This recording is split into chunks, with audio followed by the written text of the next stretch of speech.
Angie has made it easier than ever to connect with skilled professionals to get all your jobs projects done well. If you own a home, you know how much work it can take, whether it's everyday maintenance and repairs or making dream projects a reality. It can be hard just to know where to start, but now all you need to do is Angie that and find a skilled local pro who will deliver the quality and expertise you need.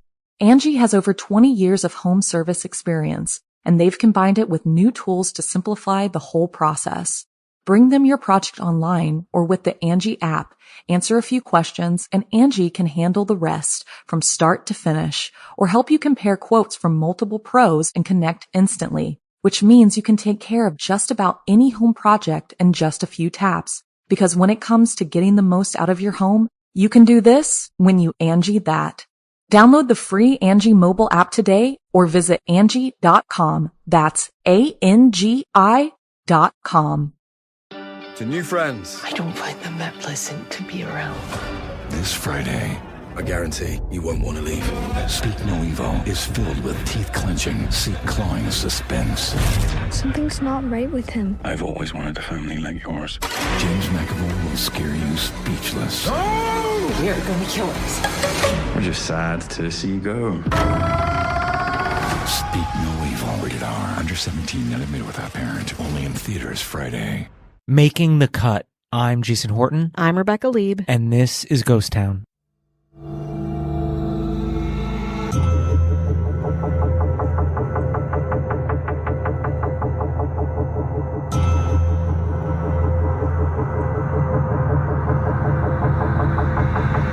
The early hours of August 9th, 1969 will not soon be forgotten.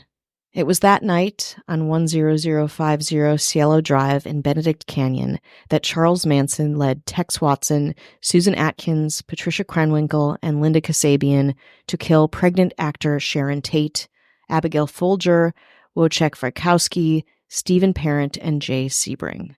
These victims' tremendous lives were not only cut short, but diluted by the notoriety and violent nature of the Manson family. And yet, today, in unexpected ways, some of the victims' legacies live on in not so obvious yet powerful pieces of history, too compelling to be ignored. We'll be exploring one of these legacies today, that of celebrity hairstylist Jay Sebring, the glamorous, handsome, styling icon that truly defined the aesthetic of a generation. The man that would become Jay Sebring was brought into this world as John Cummer, born October 10th, 1933, to accountant Bernard and his wife Margaret. Johnny had a pretty normal upbringing, spending his childhood with his brother and two sisters in a middle-class neighborhood in Detroit. After graduating from Detroit Catholic Central High School in 1951, he enlisted in the Navy during the Korean War, where he learned to cut men's hair.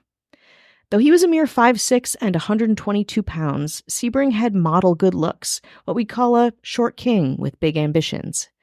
After the war, John Cummer moved to Los Angeles, where the stylish veteran reinvented himself, opening a chrome, mirrored, and modern men's hair salon at 725 North Fairfax Avenue, and christened himself Jay Sebring after a famous racetrack.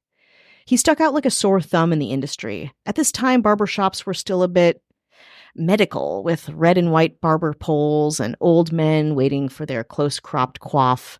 Not Jay.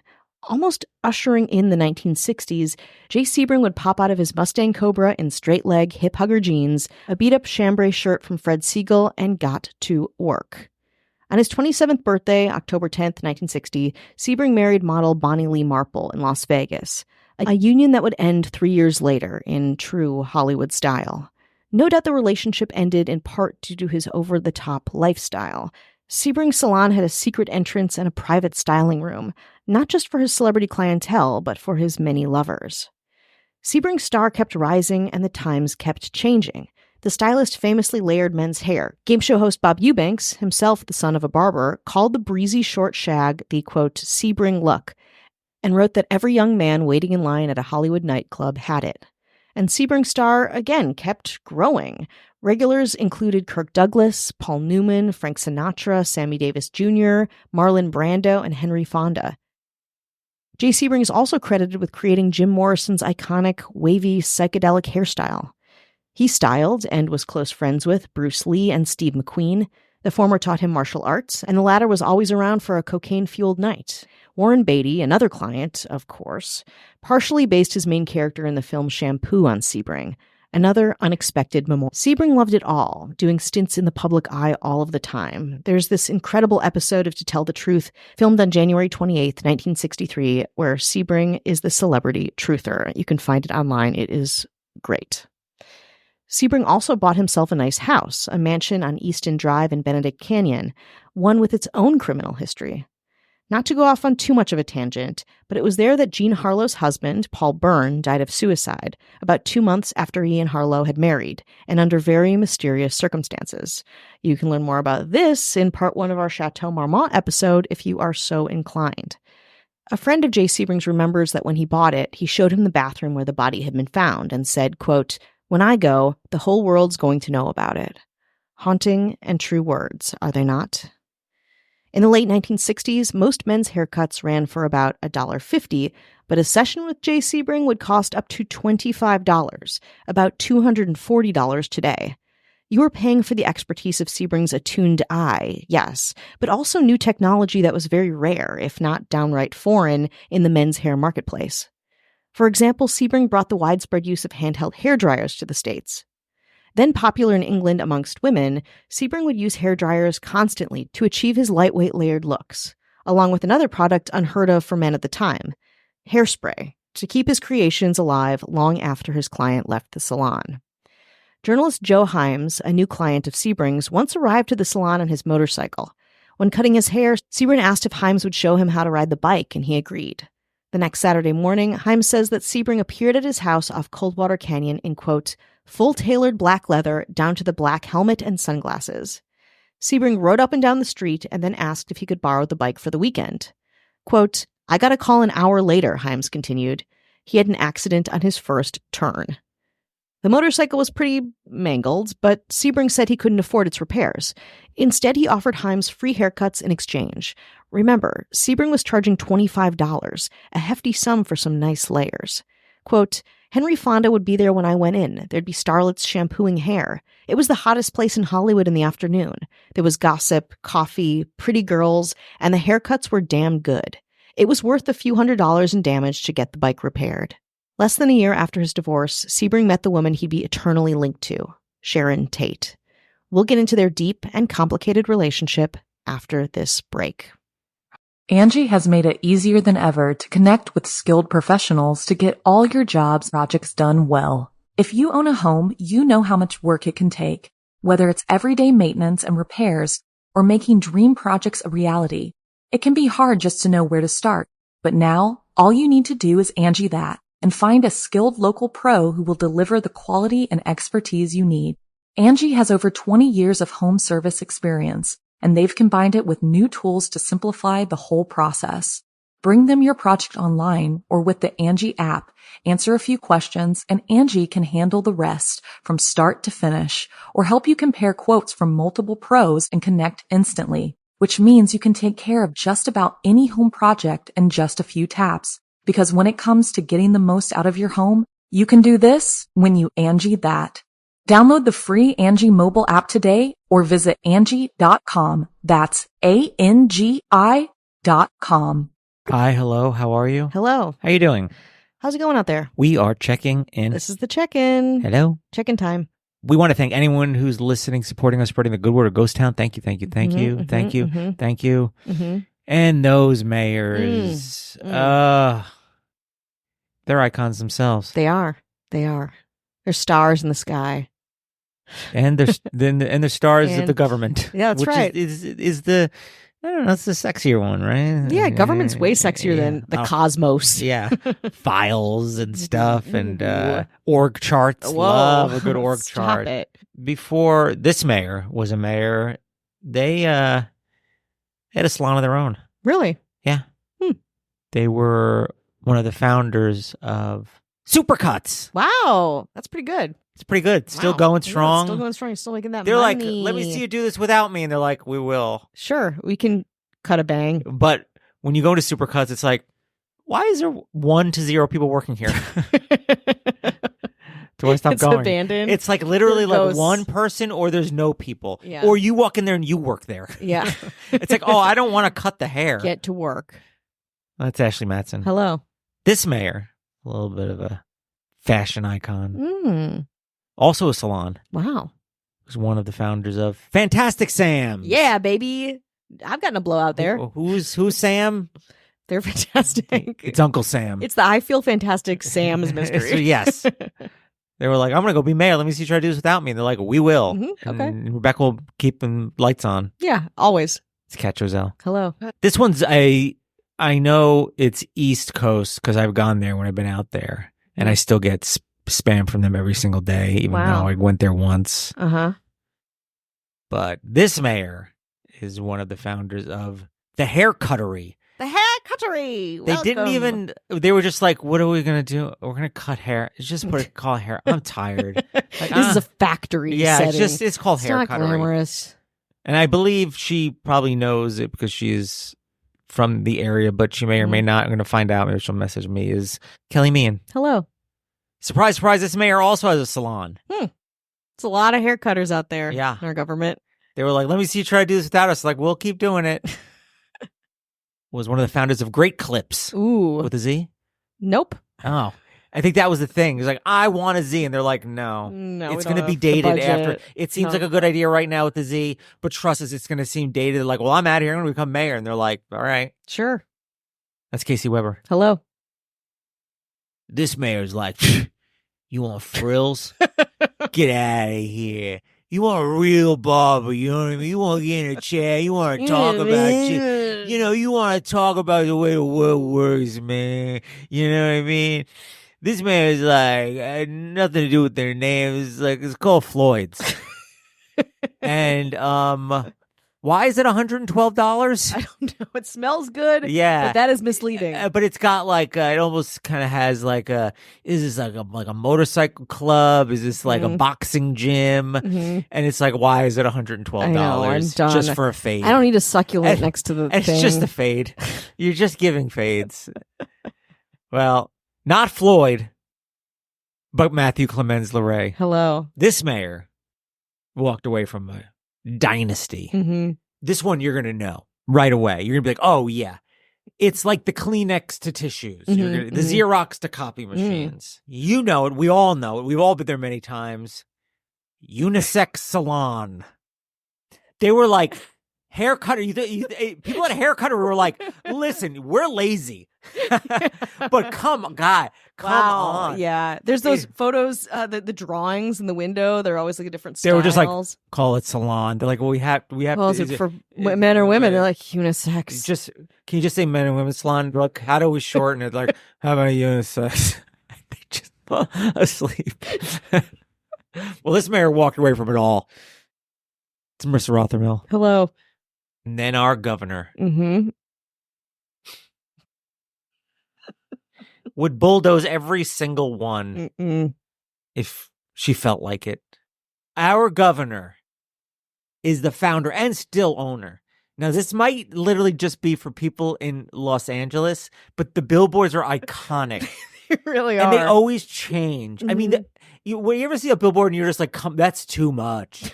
It's like, what is happening? It looks like a magic show at the Bellagio. It really is. Yeah, it's like Chris Angel Mind Freak if it were a studio in dumpy West Hollywood. Yeah, and it's just a lot of Maine. Like it's just like the Lion King. I'm looking at a bunch of them because it's like every 6 months he's like, we have to completely wipe our marketing slate clean. I want new headshots. Yeah. I want new fonts. I want new taglines. And it's just like, he looks like he's just a photo. And you're wondering who this is. Well, the person behind it is our governor, but the name of the salon is Chaz Dean's.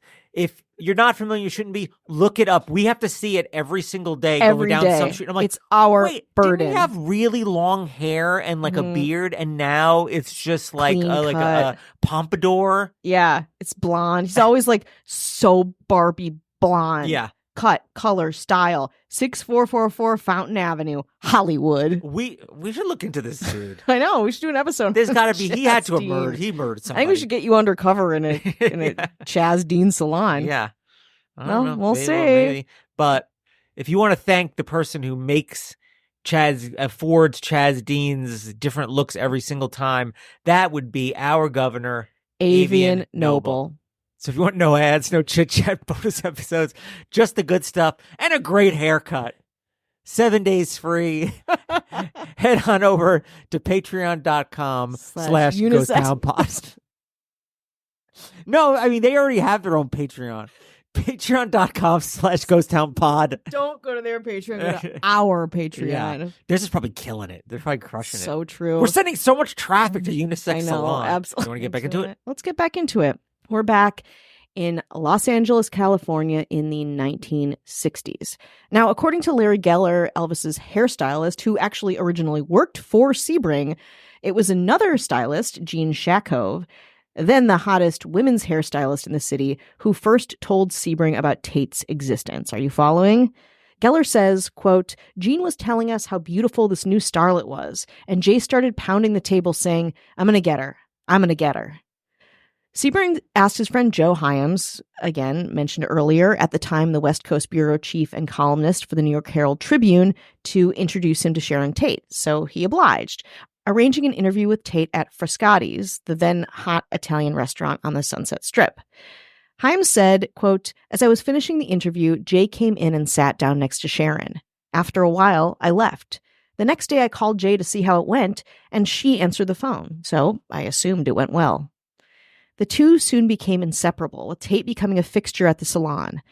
She even learned how to cut hair. According to novelist Dominic Dunn, he met Tate in the private room at the salon, where he had a standing appointment every 3 weeks. Quote, she would often be sitting in a chair just to be with Jay as he worked. She looked so young that I thought at first she was coming there after school. According to Sebring's employee Joe Toranuva, quote, Sharon Tate was his girlfriend for a long time. To me, he always loved her. There was this mystique about him. He was very shy, except with close friends. He was guarded. He had a lot of things going on that were just ready to click. Tornanueva goes on to say, quote, I idolized him. Sebring took him along when he went to Las Vegas another story about Sebring and his employee Tornanueva. He took him along to Vegas every 3 weeks to cut hair in Las Vegas. Celebrities' hair like Frank Sinatra, Sammy Davis Jr., the casino owners who owned the biggest casinos at the time. Sebring would always fill Tornanueva in on clients, who were often, as you might imagine, questionable people with a lot of money and power. He'd say to Tornanueva, those guys are from the Purple Gang in Detroit. Just keep quiet and cut. You'll be okay. In fact, after the killings, the police and the FBI went to see Tornanueva. It was then that he got a call from an unnamed client in Las Vegas. Quote, Joe, I know you're worried. Listen, you're a good guy. You never hurt no one. No one's going to hurt you. But I'm getting ahead of myself. During all of these celebrity clients, the ones in Vegas, the ones in Los Angeles, it was the 1960s, and Jay and Sharon were a whole thing. They were the hottest couple in Hollywood. Some biographers say that Tate felt she was too young to marry Sebring, while others say she was ready for marriage and recently divorced. Sebring was not. Either way, things were huge and high profile, but they changed when she went off to London to film the 1967 horror comedy The Fearless Vampire Killers with director Roman Polanski. Polanski wrote in his autobiography that the two bonded during an LSD trip one night, and by dawn, they were in love. Sebring, who was technically still dating Tate in Los Angeles at the time, was heartbroken, but resigned to this new reality, giving Tate his blessing and telling her he'd like to still be friends. So, they were. Whether Sebring pined for Tate or had an affair with her after she was married, we'll never know. But the fact is the two had a deep connection that time was not kind to in so many ways. When Polanski, who admitted he cheated over the course of his 18-month marriage with Sharon Tate, extended a European trip in August of 1969, Sebring was the first one Tate called to keep her company.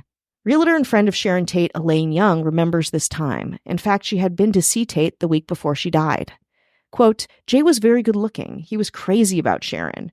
The biggest mistake he ever made was not marrying her. She left him and went to Europe and married Roman, who treated her like dirt. Tate asked Young for baby decorating advice on that fateful visit. Quote, Jay was half staying there with her, Young said. Anyone could walk in and out. Polanski never returned to the house in the canyon, nor did Elaine, because on August 9th, 1969, the Manson family would break into the house on Cielo Drive, changing the course of cultural history. In an even more heartbreaking detail about this tragic night, authorities conclude that Sebring was shot first, allegedly for protesting over their captor's rough treatment of Tate.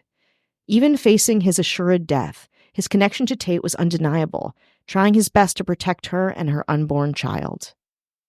Elaine Young, who disturbingly enough also says she sold O.J. Simpson the home where he would murder Nicole Brown Simpson and Ronald Goldman, was in the car when she heard the news on the radio. "I was devastated. 10050 Cielo Drive was sold to a new owner who stayed for years, saying, quote, the house had good vibes. It sold to a couple developers, then was rented out to Trent Reznor, and eventually owner and developer Alvin Weintraub had it demolished in early 1994 and constructed a new house close by with a new, less controversial address, 10066 Cielo Drive. That new house remains there to this day, as does a modern salon named Good Form at 725 North Fairfax Avenue, which was open for business for women's cutting, color, and styling until Tuesday, September 4th, 2024. This space, always a salon, is part of Sebring's legacy, at least for now.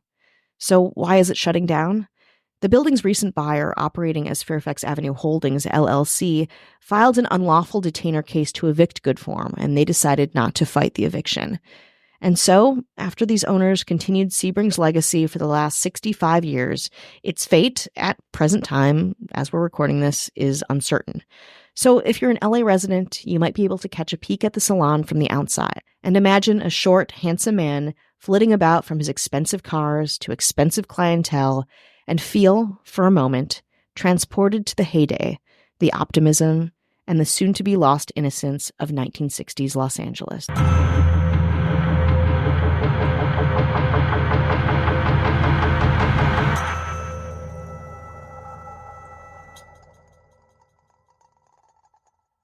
Angie has made it easier than ever to connect with skilled professionals to get all your jobs projects done well. If you own a home, you know how much work it can take, whether it's everyday maintenance and repairs or making dream projects a reality. It can be hard just to know where to start, but now all you need to do is Angie that and find a skilled local pro who will deliver the quality and expertise you need. Angie has over 20 years of home service experience, and they've combined it with new tools to simplify the whole process. Bring them your project online or with the Angie app, answer a few questions, and Angie can handle the rest from start to finish, or help you compare quotes from multiple pros and connect instantly, which means you can take care of just about any home project in just a few taps. Because when it comes to getting the most out of your home, you can do this when you Angie that.